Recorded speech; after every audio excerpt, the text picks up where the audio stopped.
இயேசுவே உம்மை ஆராதிக்கின்றோம், எம் வாழ்வை உமக்கு அளிக்கின்றோம், உம்மை அன்பு செய்கின்றோம்.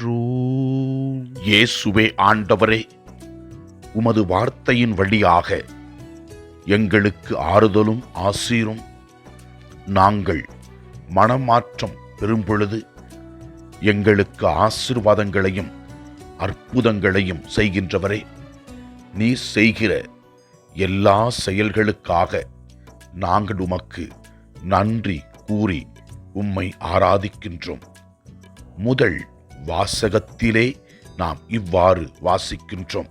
பலமுறை பல வழிகளில் முற்காலத்தில் இறைவாக்கினர் வாயிலாக நம் மூதாதையரிடம் பேசிய கடவுள் இவ்விறுதி நாட்களில் தம் மகன் வழியாக நம்மோடு பேசியிருக்கின்றார் என்று கூறுகிறது.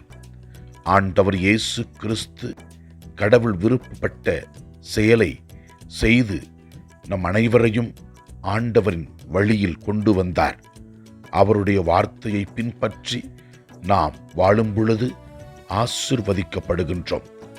நற்செய்தி வாசகத்திலே இயேசு கிறிஸ்து இவ்வாறு கூறுகின்றார்: காலம் நெருங்கிவிட்டது, இறையாட்சி நெருங்கி வந்துவிட்டது, மனம் மாறி நற்செய்தியை நம்புங்கள் என்று கலிலேய பகுதிகளில் அவர் போதித்து வந்தார்.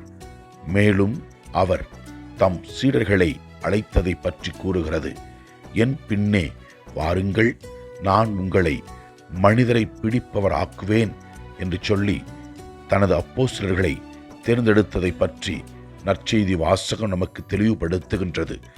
ஆண்டவரே, எங்களையும் திருமுழுக்கின் வழியாக நீர் தேர்ந்தெடுத்திருக்கிறீர். எங்களுக்கு தேவையான ஆசீர்வாதங்களை நாள்தோறும் கொடுக்கின்றீர். உமது வார்த்தையின் வழியாக எங்களோடு பேசுகின்றீர்.